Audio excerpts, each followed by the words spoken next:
this coalition lies with itself and nothing else.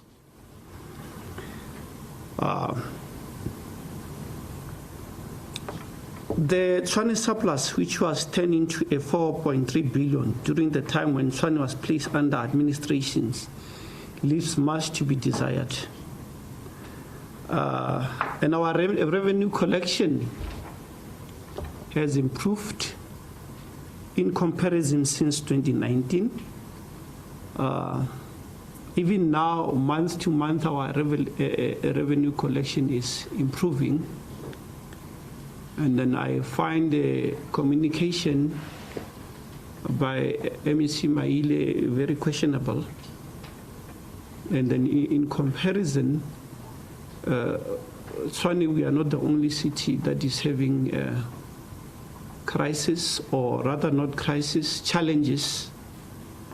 And I think it's going on. It started with Eskom, now it's coming to Kokta. And then I think we are continuing as business as usual, and this is a reflection of a city that is improving. And even if you can check on our states of finance, you will see revenue collection is actually improving. Thank you very much. Just a quick one. If you can just introduce yourself again on records for the sake of the media colleagues. Thank you very much. This is a chairperson of ACDP in Tshwane, Ronald Morake. Thank you.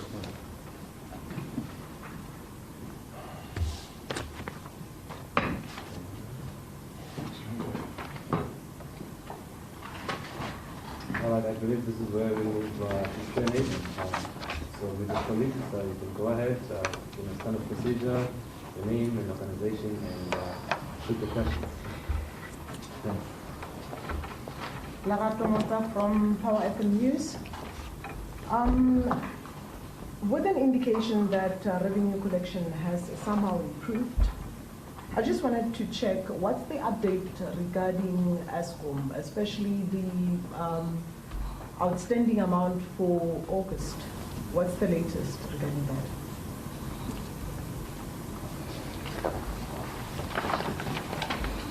The next person, please. Go ahead, sir. My name is Figile Moya from Soweto. To all the coalition partners represented here today, I think it does not look great that Action SA pulled out of this meeting, and the fact that you were not aware that, I mean, we are sitting here waiting for them, assuming that they'll be here. It does not represent them buying into the statement that the executive mayor has given. I'd like your comment in that regard. Anyone else? Governor Hills from Newsroom this time. Thank you. It's Governor from Newsroom Africa. What is the IFP, sir?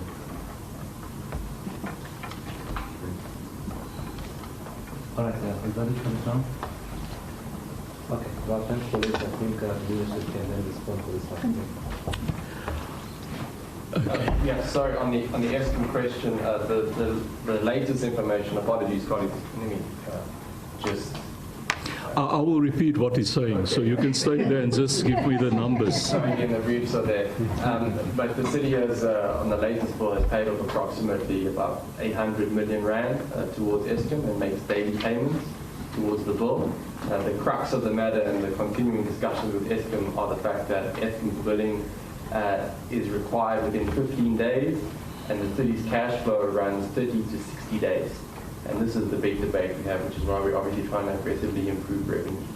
But the city's in constant discussion with Eskom on the management of the bill, and In particular, the winter months are when we... Jordan, I just wanted the figures. I'll give the rest. Sorry, yeah. Okay. Thank you. That is the reason why I wanted him to give me an update, because we make daily payments to Eskom. So if you look at what happened in June, we got a bill for 1.7 billion. So normally when we get, say for example, the June bill, we'll get it by the 18th of July. So we get it the 18th of the next month. And then we've got 15 days to pay it. And sorry, we got it on the 2nd, and then we've got 15 days to pay it, and we have to pay it by the 17th. So instead of us paying it by the 17th of that month, we pay it by the 29th, 30th of the month. So instead of taking 15 days to pay, we take 29 days. So June, we took 29 days to pay 1.7 billion. Same thing happened again July. We got another bill for 1.6 billion. So again, we took 29 days instead of 15 days. Again, August, we got another bill for 1.6 billion. So whenever we speak about money that we owe Eskom, it's about a current bill, not arrear debt. It's never arrear debt. We haven't been like other municipalities that owe over 40 billion rand to Eskom, like Umfuleni, that owes more than 5 billion rand for many years. We're not in that situation, although Eskom is trying to paint us as if we're in that situation. So we are not a non-payer. We are a slow payer, yes. So instead of 15 days, we pay 29 days. So for the month of August, we're confident that we will be able to pay it again within 29 days. So the bill will be paid up. Now, the winter months are the worst months, but that's where we get our highest bills. So we expect that the bill for September will go down to about 800 million rands. Right, so it will be about half of what it is during the winter months.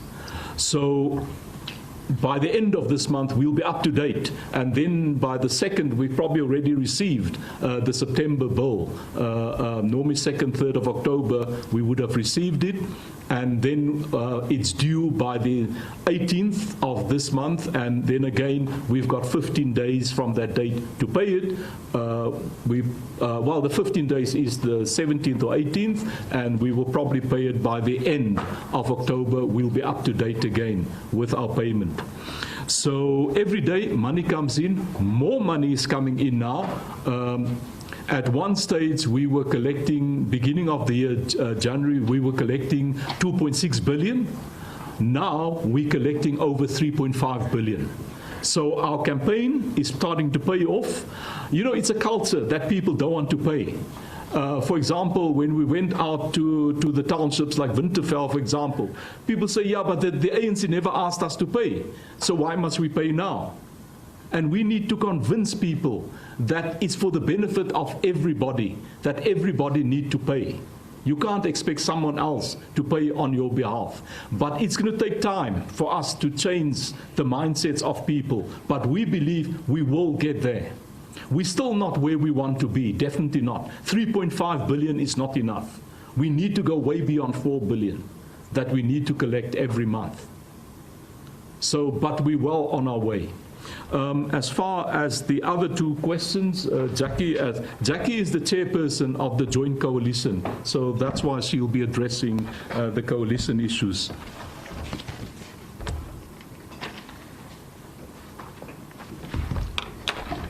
Thank you, Randall. This hot seat is very high. Right, is there a place? I'm a short person, that's why it's... This is better.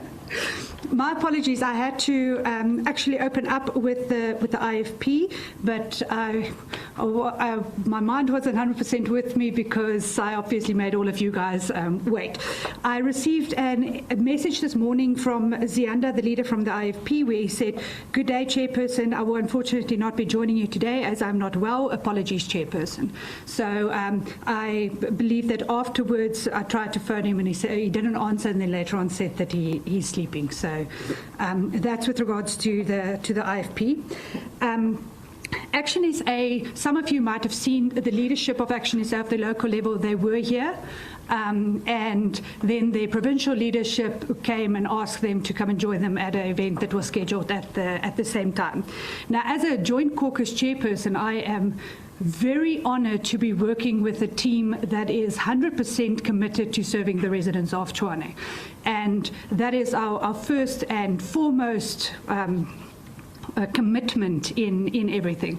I believe that there was also yesterday a very successful MACO that took place, and the feedback that I got from there is that we've got MACO members that really want to serve residents and serve the cause of Tshwane. Now, our coalition agreement believes very firmly in the separation of party and state, and I am also then calling on all party structures to keep that in mind when they engage amongst themselves, and to realize that the residents of the City of Tshwane deserve a stable government. You've heard the progress that we've made from Randall, where in January we only collected 2.6 billion, and we've now upped that by 900 million to 3.5 billion per month. That is an amazing accomplishment, and that is something that the residents of Tshwane need, and that is something that as a local coalition we remain committed to. Thank you.